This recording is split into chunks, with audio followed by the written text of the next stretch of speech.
right, guys. So in the chat, I always like to start with something fun. So in the chat, what are you doing this week to work on your business? So not like drowning in it, right? Like we always do sometimes, but working on your business. So in the chat, go ahead before we get started here. Go ahead and put in what are you working on to effectively enhance your business? And that could be a whole bunch of different things, right? That could be database management or videos creation, which that's always what I'm doing. It could be, text messages, whatever it is that you're going to be working on the business. I love it. YouTube market. That's my jam right there. I'm all into YouTube Shorts right now and understanding how we can effectively grow audience that way. So I'm all into that. Door knocking, cold calling, love it. Social media marketing, new video concept. That's what I'm about. Love it. Very cool, guys. You guys are working on your businesses. That's what it's about. All right, we got about another 30 more seconds, guys, and then we'll do some fun intros and dive all into buyers and buyers consultations and kind of really see exactly what's going on in this world of craziness that's happened in the past couple of years and what does that mean for us? And so I love it. Very cool, guys. Door knocking, open houses. Pelham material. That's right. Those are some solid stuff. There's the boxes. That's the solid pieces you can get I to was going to say, enhance what your is that? I marketing. need to find out what is Oh, that's that? the presentation boxes and the Oh, uh, okay. the hardcover covers that That's the probably you vendor. Okay. sell with. Yep, Got it. very cool, guys. Build your YouTube channel. Oh, I love it, love it. I'm hosting a workshop soon on building your YouTube channels up and all that concepts. Very cool. All right. So as soon as Janie gets back in here, guys, we are going to let her share her screen, but we're also going to do a little intro real quick. So is Gail came in yet? I haven't seen her name in the chat, but if she's in here, No, I'll keep an eye. I appreciate it.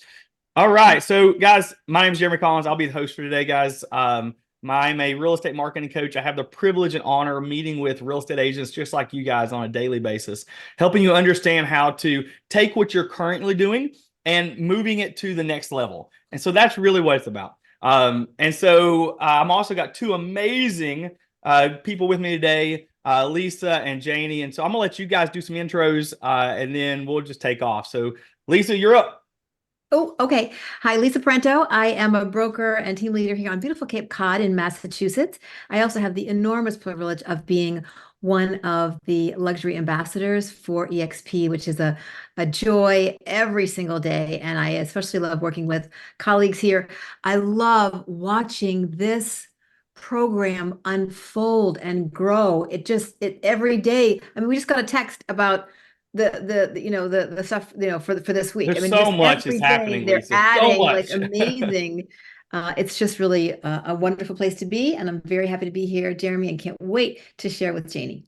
Love it. All right, Janie, you're up. Awesome. Hi, my name is Janie Coffey, and I'm the co-chair of the luxury division here at EXP, and just super, super excited about what this company is doing for us, what this luxury division is doing for us. Happy to work hand in hand, side by side with Jeremy and Lisa, and the rest of our amazing luxury council members and ambassadors and corporate staff and members. So super, super excited to be here. And I actually don't have a presentation in the form of slides. But the reason we wanted to have this training with you all is if you've been in real estate more than a hot minute, you know that the one thing we always know about real estate is it always is evolving. It's always changing. And the way that we are the most successful as agents is to evolve and change with it, not get scared, not put our head in the sand, not dig into how it used to be, but evolve and change with it. And there's always differences. We've had high interest rates, we've had low interest rates, we've had COVID, we've had Enron, we've had all these things. And some agents manage to sail through all the changes and do really well and come out on top. And then unfortunately, some agents get scared or nervous or unsure, and they bury themselves, and sometimes they get left behind.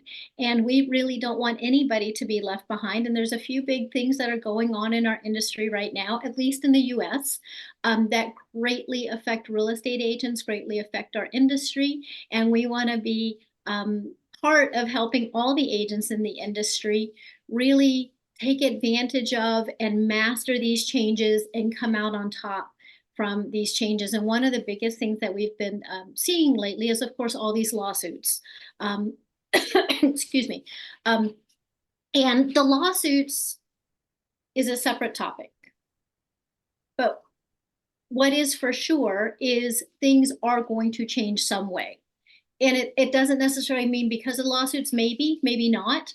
But real estate is something that is based on consumer feeling and how we negotiate, how we present ourselves. And what has happened, what has come out of the lawsuits is a lot of information that sometimes is not clear to agents, is definitely sometimes not clear to buyers and sellers, which has put kind of all of this uncertainty of what all of this means. And that's making some agents anxious. That's making some buyers and sellers not really know what's up. And so what we wanted to do today was kind of help give you the best tools, give you the best training, the best mindset to, again, do really, really well, regardless of how the market changes. And when I said part of what we're seeing now is we are seeing, and I'm in Florida, and what I've done for the past 2 weeks is try to talk to a lot of agents in many different states and get kind of our finger on the pulse of what they're seeing in the market in many different states. So some of the things that we're just seeing now in Florida, California has been seeing for a while. Some of the things, practices we have fallen away from here in Florida, other states have been really good about it. So these changes don't affect them that much. And what I mean by that is these lawsuits have brought out a ton of headlines about decoupling real estate commissions, lawsuits that the sellers shouldn't pay buyers agents their commission, all these things. And so what's that's caused is, first of all, sellers have always been able to negotiate whatever commissions they and their listing agent have agreed upon, right? That's true. But a lot of sellers don't realize that. A lot of buyers don't even understand how commissions are paid to their buyers agents. So with all of these headlines, we are starting to see sellers now offering zero commission to the buyer's agent. And I just want to take a step back for a minute and remind you all, generally speaking, of course, we're in 50 states plus Canada plus all the other countries, but generally speaking, in the United States, generally speaking, a seller signed a listing agreement with a listing agent. That was a signed agreement, and they signed it for X%. And typically in that listing agreement, the seller and the listing agent agreed how much is the listing agent going to get on the list side, how much are they going to pay a buyer's agent if there is a buyer's agent, and then depending on what state they are in, if they are allowed to work with the buyer as well, how much are they going to get paid in the event that the buyer comes. So it's all very clear in the listing agreement. Then the listing agent puts that in their MLS. They put in their MLS how much they're willing to offer. Here we use the term co-broke, but in different parts of the country, it might be a different word, but normally there's some kind of agreement in the MLS. And because the agents all normally belong to a board that belongs to the National Association of Realtors, the buyer's agent knows that they are covered, they are protected through that offer of compensation in the MLS on the buy side, whatever that is. So seller is paying the listing agent, really the listing broker. The listing agent and the seller have decided how much is going to be paid to the buyer's agent, or really the buyer's broker, and the buyer knew they were protected. Okay.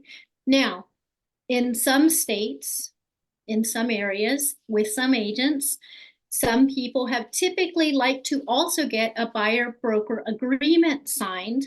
And historically, the reason an agent would do that is they wanted to make sure that that buyer, in a certain amount of time, if they were going to buy a house, they were going to buy with them.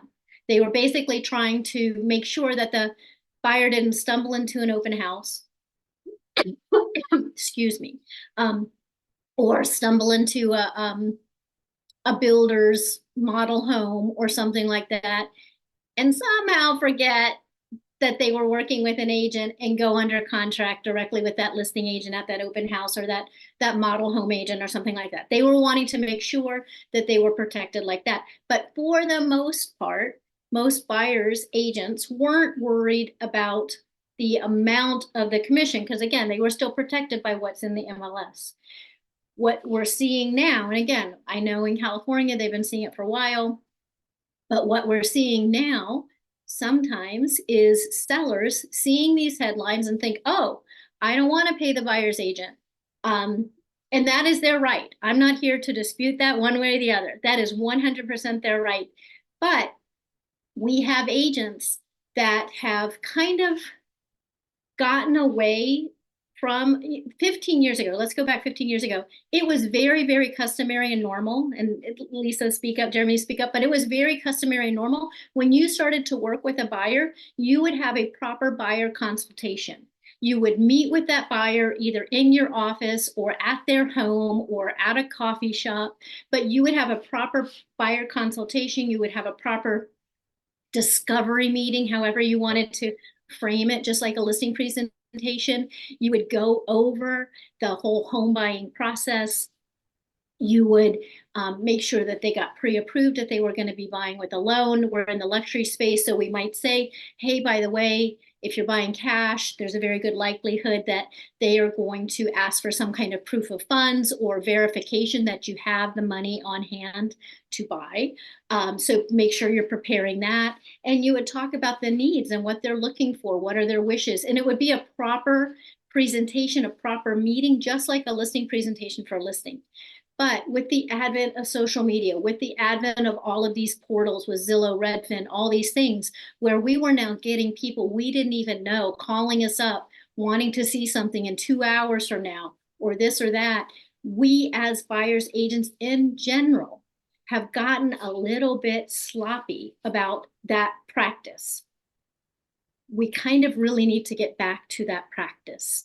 And what that is taking us back to that professionalism, taking us back to the proper consultation with them, building that relationship rather than just being seen as a door opener, really explaining all the value we bring as a buyer's agent, how we help them look for properties, sometimes not just on the MLS, but often also off-market properties for sale by owners, all these other things, and how we our skilled negotiators, how we understand our market. We might understand how the value of the home on this side of the road might be different than this side of the road because we are skilled neighborhood experts, or how this type of construction is important in this area. We bring all that to bear as buyers agents. And again, a lot of us have kind of gotten away because it became, I don't want to say easy, but it came easier to just grab that call and go meet somebody right away. And so we got away from things. So what we're seeing, and this is the whole reason for this meeting today, was we are now seeing sellers, again, sometimes offering, and my own team has seen it several times recently, 0%, zero, not even a dollar in the commission. And I have already seen, I knew it, I've already seen an agent who, again, we kind of fell out of making sure we're protected using buyer broker agreements. So just this week, I saw an agent, a fellow team leader, say how one of her agents just was not in the habit of checking to see that something was offered in the MLS for compensation, showed a buyer, got under contract, never had the conversation with the buyer, and now she is going to have to work all the way through that transaction and get paid zero because she never had the conversation with the buyer. And that is happening. Like I said, I spent the last 2 weeks talking to lots of agents. Lots of people are seeing that. I'm not saying it's a huge practice, but it is out there, and all of us run the absolutely chance of risk that happening. And if we haven't had the conversation with our buyers up front about this evolution in our industry, so that we don't have a plan B and C already planned out, we are all going to run the chance of being stuck. So the reason I shared that history, because some of you have been in real estate as long as Lisa and me and Jeremy, and we're the dinosaurs of real estate, but some of you are maybe only in the last 10 years or the last 5 years or even the last 2 years, where, again, we've gotten a little lazy. So in the discussions I've had with all of these agents, because what I did was I asked a lot of agent friends of mine who have been using buyer broker agreements in places where it's not customary. And the reason I say that, there are states and there are areas that every buyer is used to using buyer broker agreements. So there's no pushback. There's no wait. You know, Johnny down the street doesn't ask me to sign that. Why should I sign that? I wanted to talk to agents who have been using this for some time in areas where it's not necessarily customary. And everybody basically said the same thing time and time again. It's leveling up your professionalism to seeing yourself as the professional, being very clear of the value proposition that you offer your buyers, going back to the basics of having that buyer consultation up front in the beginning, explaining how you help them, how you work with them, but also explaining how you're paid. Right? How are you compensated? Because we didn't always have to have that conversation before, because again, we were paid for sure something through the MLS. And so the conversation most of them now are having is, you know, we are typically paid by the listing agent through the offer compensation through the agreement that the listing agent has with the seller. I work for X percent. When I work with buyers, I work for X percent, whatever that percent is for you. Sometimes we are going to see properties that don't have that, that number on there. There's a couple of different ways we can handle this. You can bring the difference to the table as part of the closing costs that you're bringing to the table. If you don't have that or something, we can always try to write our offer a little higher. If it's a financed offer, you would write the offer a little higher and have the seller paying that difference. And we would explain that to the seller and the listing agent that you're just having to write that into your loan. Or if neither of those work, if you don't want to see those, that might be an option too, but that is your decision. I need to make X percent for me. This is my career. This is my profession. And the way that agents are doing really, really well is, first of all, they have a proper buyer's consultation. They really show their value. They show how they don't just open doors. They don't just show them properties that are only on the MLS. They might have access to off-market properties. They might have for sale by owners that they used to work with or past customers. They help negotiate. They do all of this stuff. And in having that conversation, that's when it's a much more natural transition to the conversation about the buyer broker agreement than if you just sprung it on them. Just like with the listing presentation, you don't go in with, here, sign this, you need to pay me this. You explain what you do. And the way these agents are able to do so well with getting these signed is they make sure they have a big enough funnel. And this is Jeremy's favorite topic, because again, we've fallen back a little bit in the last 10, 15 years. We haven't done always an amazing job of building a big funnel. And what I mean by that is get out there in front of a lot of people. And from those people who know your name and know what you do, you might end up talking to a slightly smaller group of people about representing them as a buyer's agent. You're going to present to them, have your buyer consultation and your buyer agreement to a smaller group. A smaller group are going to agree to your terms and you come to an agreement and sign. And then a smaller group is going to actually go under contract and close. When you have a big enough funnel, some people are going to fall out. They're not going to sign that. It doesn't work for them. That's okay. But it's no skin off your back because you've built a big enough funnel. You've honed your buyer consultation presentation. You've honed the value that you provide, that the ones who are looking for what you have to offer understand that, they respect your time, and they're happy to sign. And talking to somebody who does routinely 20, 30, $40 million deals, she said, of course they're going to sign it because they value their time far more than the percentage that I'm going to be paid, because they know this is my lane. This is what I know. This is how I'm going to help them.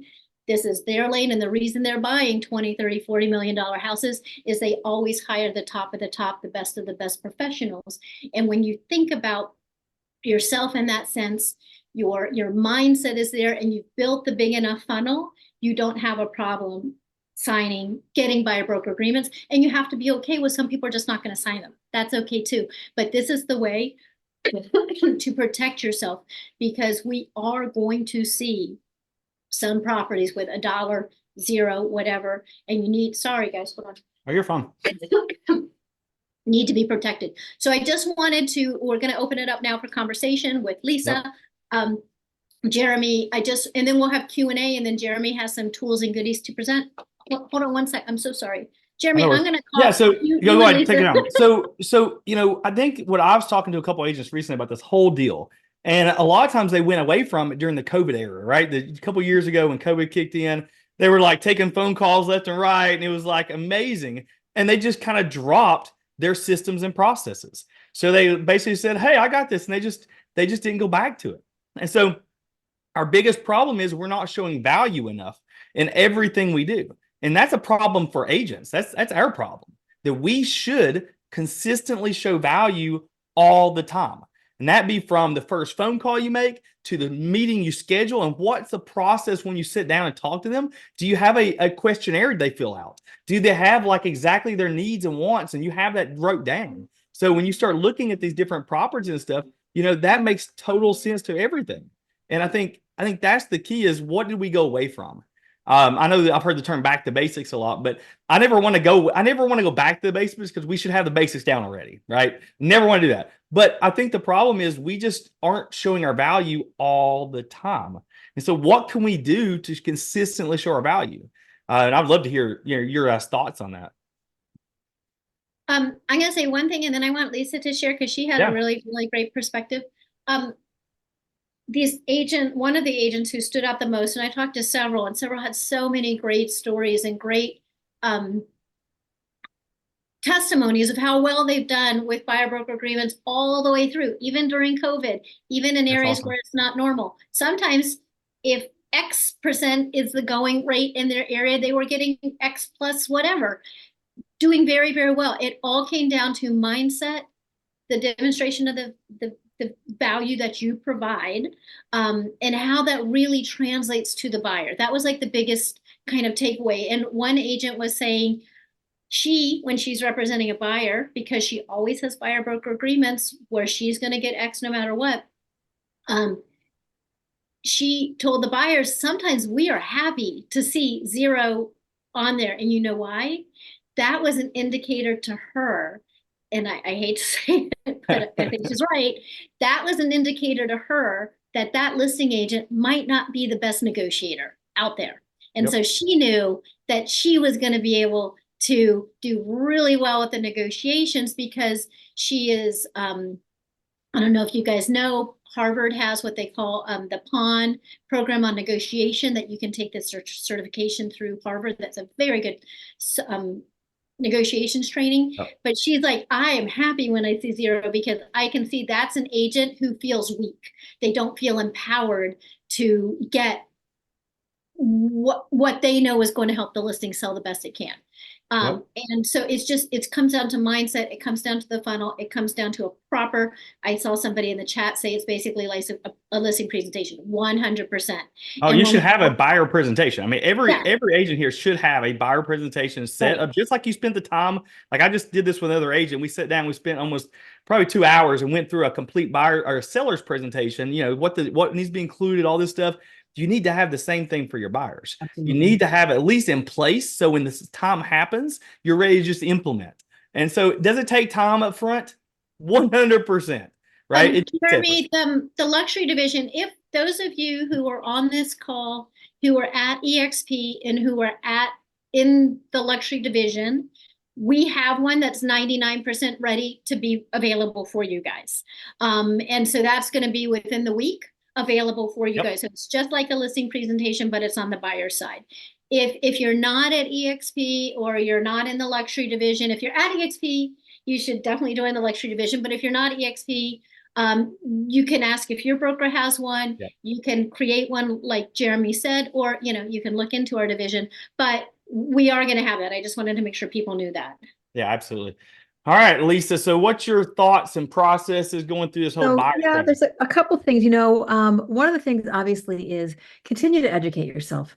Congratulate yourself, number one, for showing up today, to try to get more tools, tips, and takeaways that will give you the self-confidence to have these conversations. We talk about that in luxury all the time, but it's true for buyer agreements as well, and buyer conversations and listing agent conversations as well. But the more you feel confident, the more educated you are, the more you feel confident, the more you're going to be able to have those conversations and just be very open and honest about the fact that, for me, I am, and as is Janie, I think, I'm in a resort and second home market.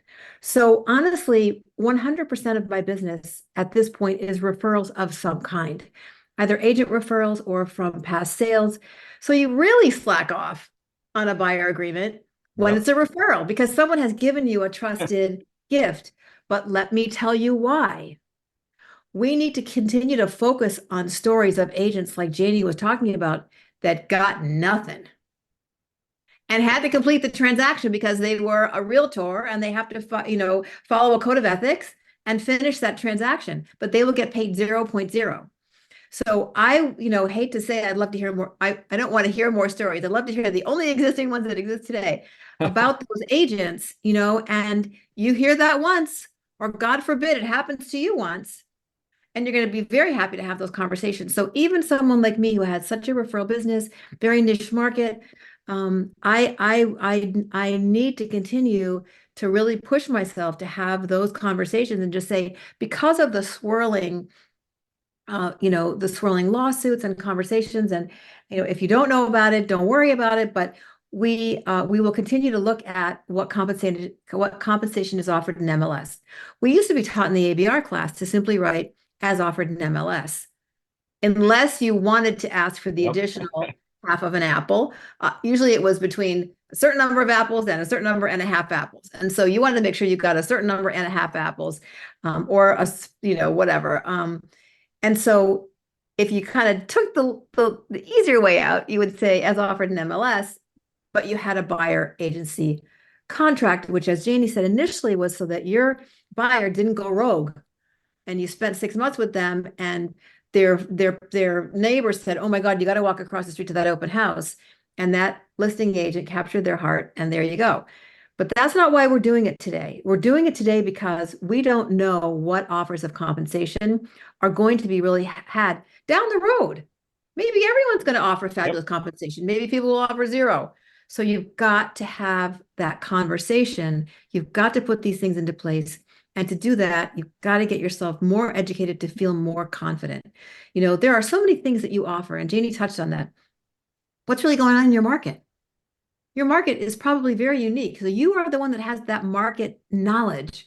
You can talk about those little niche areas, in your market that will make a difference to the buyer who's from out of town. They don't know, the best seafood, the best whatever, all those things.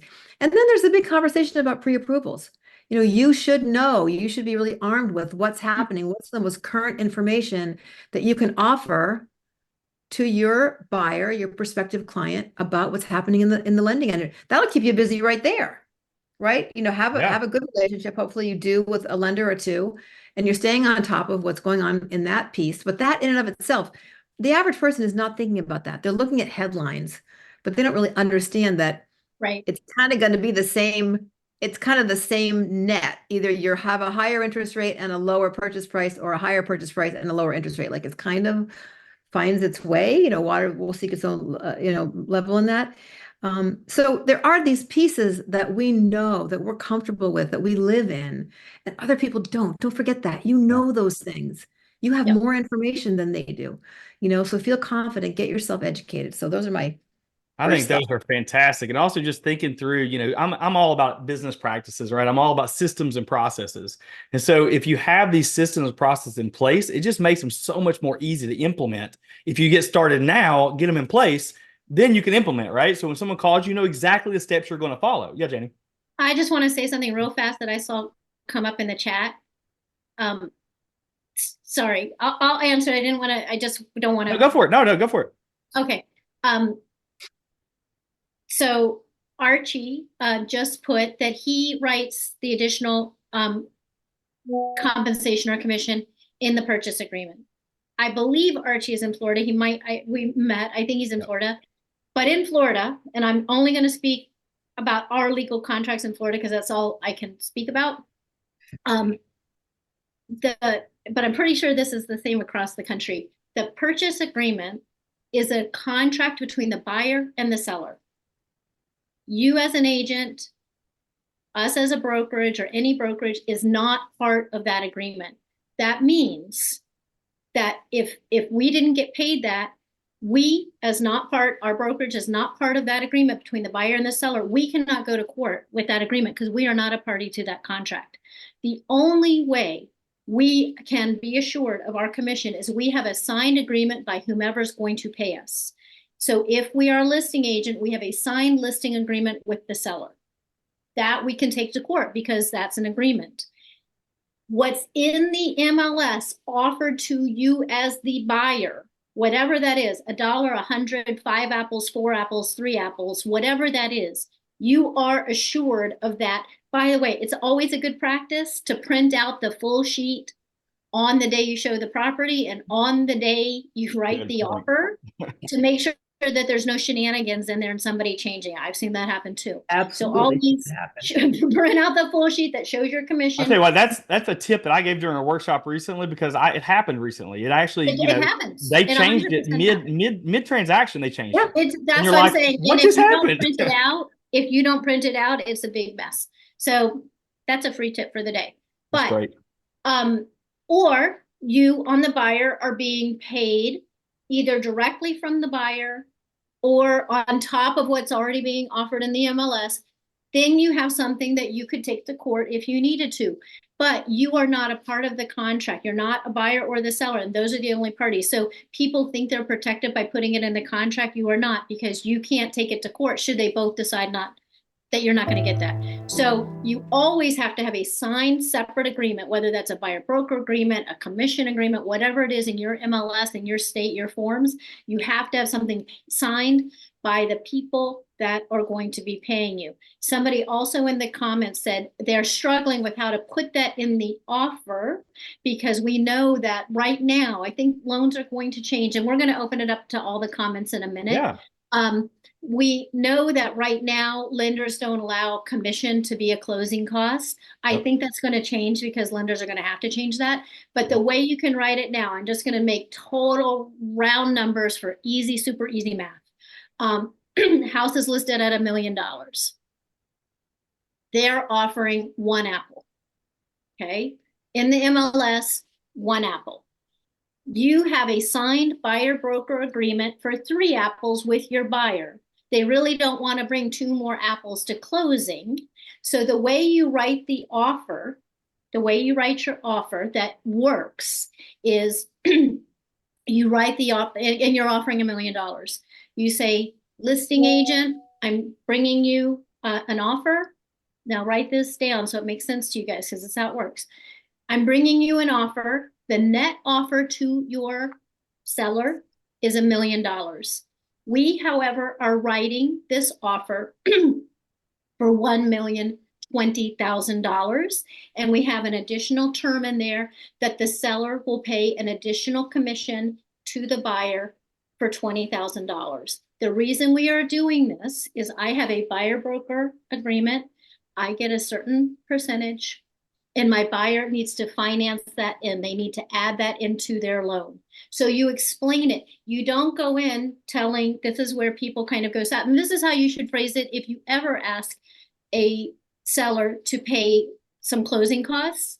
Tell up front what is the net number to the seller. Because if you don't do that and you have all that kind of buried in the contract, the seller feels duped. They feel like you're asking them to pay stuff that they don't want to pay. But if you frame it properly from the start, we're making a net offer to your seller of $1 million.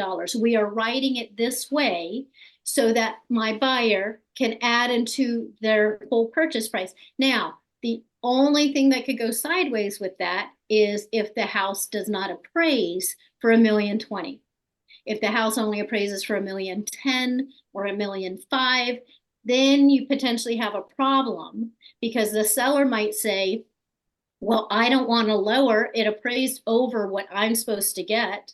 I don't want to lower that because the buyer doesn't want to, have the money to bring to the table. So just always know there is that kind of eventuality.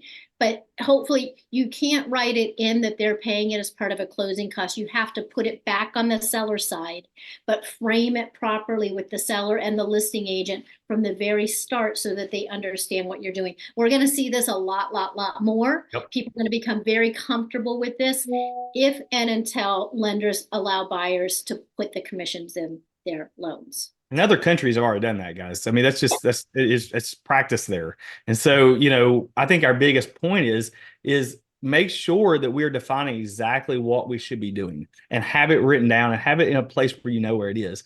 I mean, I honestly, Janie and Lisa, I saw an agent recently put it as 0 commission, and I had one of our agents reach out to them, and they were honest. They told them they did it because they wanted to double side the deal. And I'm like, oh my gosh, I'm like, are you kidding me? Put that in writing.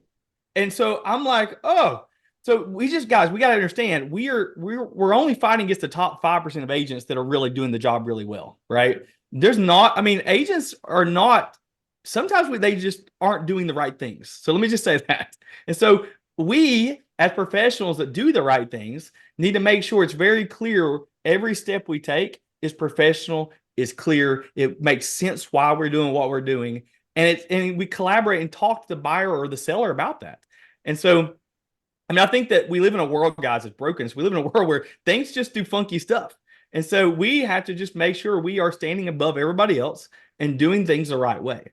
And so I love Janie's explanation. I think, Janie, if you would write that down somewhere at some point in time, I know that's always hard.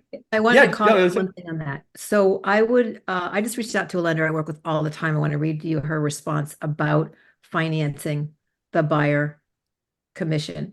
But I would absolutely recommend that you have this conversation with your state broker. Yeah. And that there's someone in your, like, I know we have this great gal, our attorney at the Mass Association of Realtors, and she has given us language all through the pandemic when there were really unusual situations. Guys, stay in your lane. I know we end up acting like attorneys. We have 2 contracts in Massachusetts. We have the offer to purchase, which is actually a contract. And then we have a purchase and sale agreement, which is written up by attorneys. But there's a lot of potential monkey business that can go on in that offer to purchase because it's written by realtors and they're not always the most ... So, but that's a contract. It's a legal contract as well. So my advice to all of you is to get some advice, get some legal, like I have a document in my Google Docs of all like different things the attorney has said about everything. It's called language to contract. And, whether it's condo language that needs to go in there about reviewing docs, like whatever, I get stuff from an attorney and then I copy and paste it into this one document and keep going back there. So this is another area where please get some legal guidance about that specific language that you use. Let me just tell you what this lender told me now. She's the vice president of a bank. So it's not a loan company. It's a bank. None of the agencies have come out with guidance yet. I'm guessing the agencies will come out with something to help the consumer. So that's kind of interesting. Anyway, just wanted to share. That's really good. There's so much in the chat, guys. I'm trying to follow through. I'm trying to read through too. Crystal said she's showing a property on Zillow Saturday. She doesn't have a contract with, I'm assuming she means the buyer. And MLS states a commission co-op of 3%. So Crystal, if that's showing in Zillow, because now this is the other thing that's changed recently in real estate, is they now show the buyer broker co-op in the outward public facing things. So Crystal, that's saying that you are covered. Now you also have to understand those offers of compensation typically mean within your board. So if you are showing a property in another board that you don't belong to, you should probably, like Lisa said, contact your state broker and see if you're protected from that. There are boards in Florida that don't cooperate with agents outside of that board. There are boards in California that you're not even allowed to send like the full sheet, the back end sheet, to another agent who is a California agent if they're not a member of that board. So you need to check, Crystal, to make sure if it's not your board, but if it is your board, you are protected. I think, and Jeremy, while you're looking for the questions, I want to say another thing. These changes are actually going to help elevate our profession. And it's going to help you as a buyer's agent take back control of your income, your career. And the reason I say that is there has been somewhat of a downward push on commissions across the board. And again, commissions are whatever a listing agreement and a seller agree. Yep. Whatever that is, that's up to you. But there's generally been speaking kind of a downward push, and that downward push often the buyer's agents, if they're not having a buyer broker agreement that spells out what they are going to earn, regardless of what's on the MLS, the buyer's basically been at the mercy of whatever these agents, whatever the listing agent has negotiated with their seller and what they've put in the MLS. And if they didn't have a buyer broker agreement that they were going to earn X% no matter what, they were really at that mercy. And that could be $100, that could be one apple, that could be 1.5 apples, that could be 6 apples, it could be whatever. But we had no control, and we are ethically obligated to show the buyers everything, no matter what was offered in there. In fact, you could get in trouble, at least in Florida, you could get in trouble if you took the decision as a buyer's agent not to show something because of a low commission. Yeah. Even if it was $100, you could get in trouble. Ethics violation for not showing.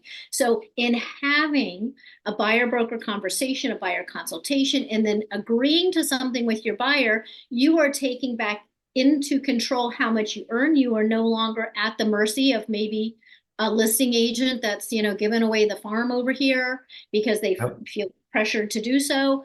You're taking it back, and you're providing a higher level of value to your buyers. You are showing your negotiation skills, and you are again taking back in control of your business. So all of this, I think, is going to be a very good outcome for us as professionals, but it might take a year or 2 years for kind of the new normal, whatever that is. So, but don't let changes pull you along.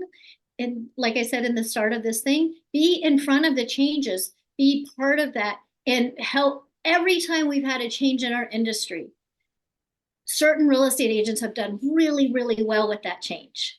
And then, unfortunately, often a larger number of agents just kind of kick and drag with those changes. And some, unfortunately, leave the business because they can't get ahead of it. We want you to get ahead of it. We want you to get really skilled, and like you said, it's not back to basics. It's forward to professionalism, really. Right. So yeah. So anyway, that's great. I think some of the things that popped up here is, the questions about the NAR offering the creative buyer representation. I just saw that email like 2 days ago that they're offering it for free. So there's a little bit of a log jam right now because like a gazillion people tried to sign up. And so now everyone's like, I can't get in. But just know that Kevin Sears, who is our current president, is reading the room. And this is something that he wants to make available for everybody. So it's only February. Awesome. Take a breath. This will be, and I think it's only it's not even that much money when it's offered somewhere through your MLS. It will give you a lot of confidence. It really will. I mean, awesome. But Kevin is trying to. But the minute they opened it up, it like filled up in like 5 seconds, and then people. I'm not surprised at all. Yeah, so, which is awesome. I mean, I love it. I love that agents are reaching out for education. That's obviously that's what I believe in. I believe that you have to keep educating yourself because if you don't, you're always going to fall behind. And so I think that's what these workshops are about. These masterminds are about, is just learning from each other. Yeah, Lisa. Can I make one other point? Find the 2 or 3 things in your market that make it really different than somewhere else. Here on Cape Cod, we have short-term rental issues. Here on Cape Cod, we have wastewater and septic issues. And I tell people off Cape agents, it's very confusing. You just want to refer your clients down here, so that they won't come down here. But find those couple of things and become very well versed in those so that, you can add that to your confidence level and to the value that you're adding. Because there's got to be some couple of weird things in your market that are very different than somewhere else in the local area. Bill had said he feels the zero commission to agents really kind of falls back on the listing agents conversation with the seller about how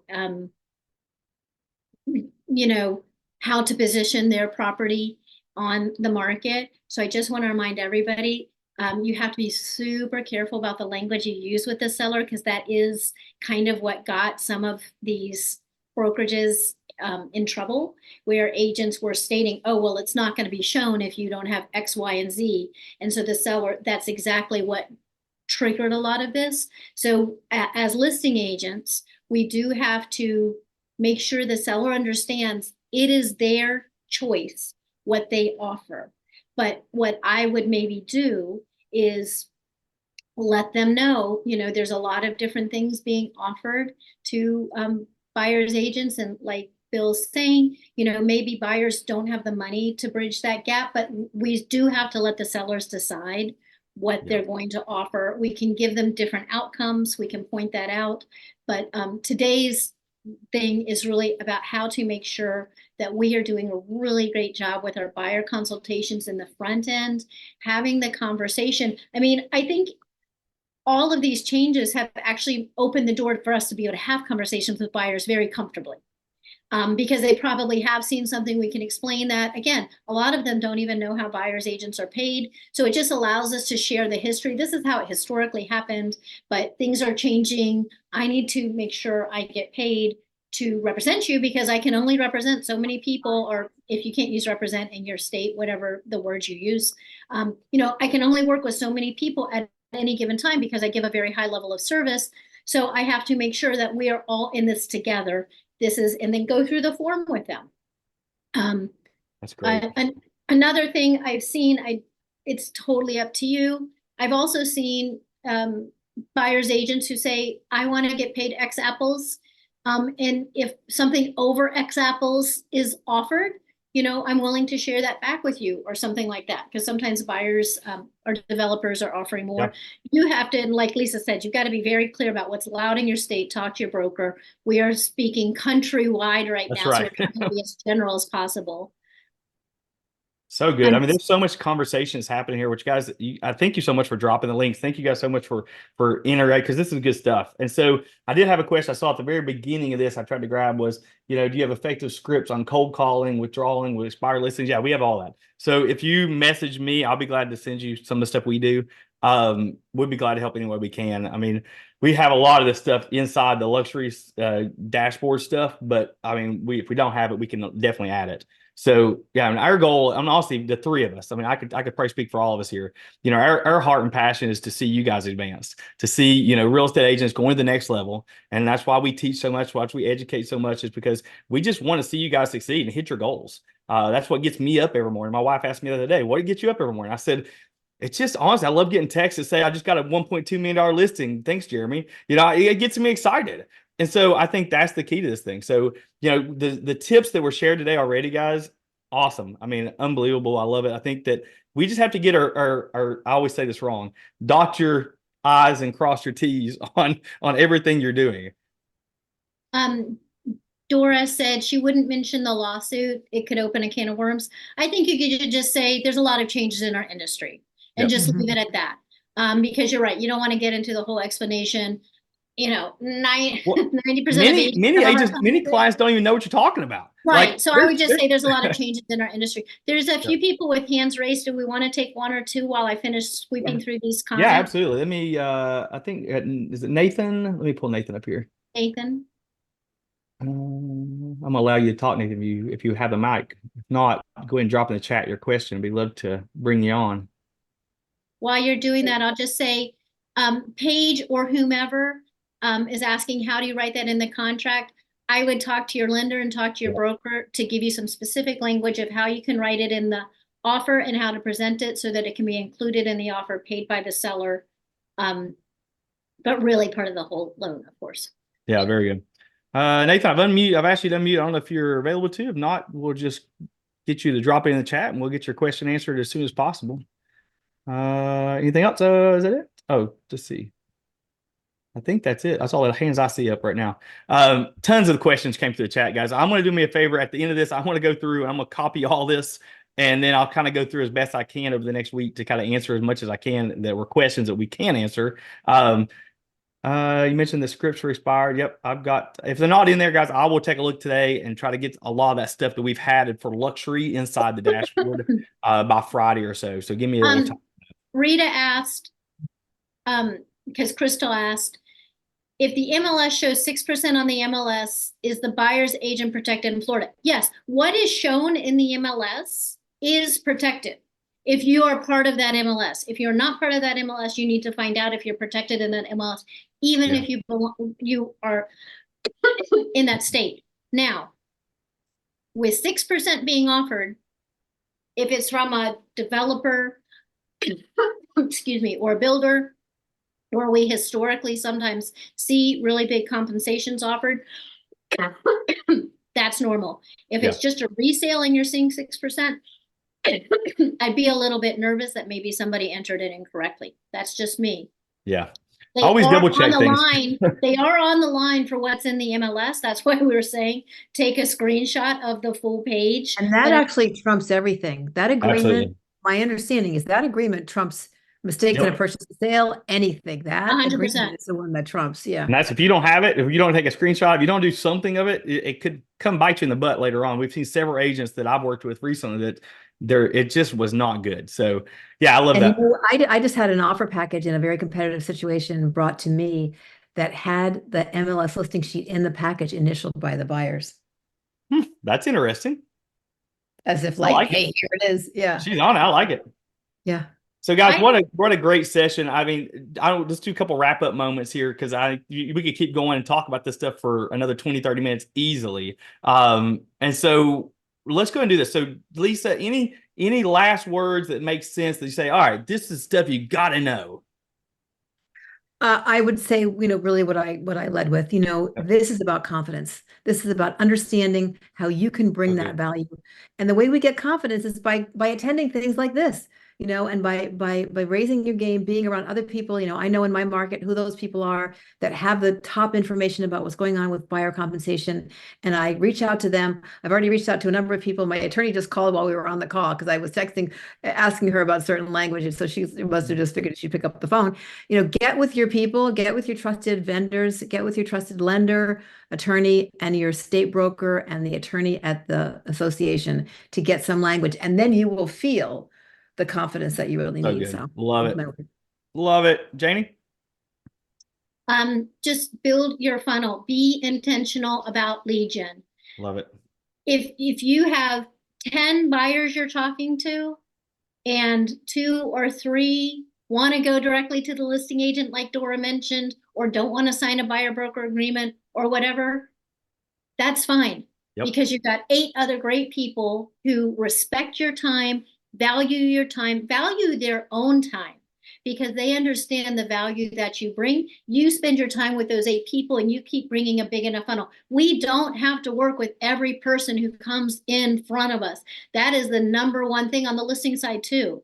We want to work with nice people, with motivated people, with realistic people who understand today's market and truly intend to buy or sell in today's market. They're not stuck in 2022 or 2021. They're not stuck in 2% interest rates. That's the number one thing, and this is separate from this conversation, but it is my soapbox, that we build a bigger funnel, and then you get to work with the people that you want to work with who are nice, respect you, realistic, will sign an agreement, no problem. But you really struggle when your funnel looks like this. I love it. Yeah, guys, I could speak about funnels for days and days. And I believe that it is where you need to go. You need to focus on putting your foot in the pedal, do some hustle, get your funnels filled out, get some pipeline of people coming in. So you're not worried about this kind of stuff. You're like, oh, okay, move on to somebody that actually wants me to work with them. And that's where we're going to get to. So guys, what a great session. I just saw a couple questions about recordings. I will get the recording out via email to everybody that registered. That which is easier. Whoever attended this, I'll send it out via email probably by tomorrow morning. That way you can see the recording. And then we'll also place it in the public YouTube channel as well and give you guys a link to that as well. So I think that's all I've got, guys. Thank you guys so much. You guys are awesome taking your time out. It's valuable. Janie, go for it. Two things. Lisa has a little plug for something that she's giving this week that she's going to share. It's definitely in the chat above. It's in the chat. Yep. Yeah, it's in the chat. So scroll up the chat and check out that link because Lisa's doing a nice event next. Can you go ahead and drop that Friday. link in the chat one more time, Lisa? So we have throw it that link in the chat one more time there. Guys, is this place where they register for it? Is that what this is? Yes, it is. Yeah, my assistant's putting it in the chat. He's put it in a few times. Yeah, it's Janie again talking about really dominating the luxury market in a shifting market. So it's going to be fire. It's next Friday. Love it, guys. open I to know I'll everybody. be there, guys. You guys need to all attend. Jump in there, register now, and have some fun with it. And Guys, train. That's my other thing is this topic, this change on the buy side, the sell side, the everything side. Our industry always changes, and you can't do real estate like you did 3 years ago, 10 years ago, 15 years ago. Go to every training you can on buyer representation, good. buyer consulting, and all of that so that you become very comfortable with all of this. Love it. That's the one thing I would say. All right, guys, you guys got your Read and marching orders. Go have transact. some Yep. fun. Go sell some So, amazing homes, and keep on chugging along. Don't give up. Take care, guys. Have a good one. thanks. See y'all. Bye.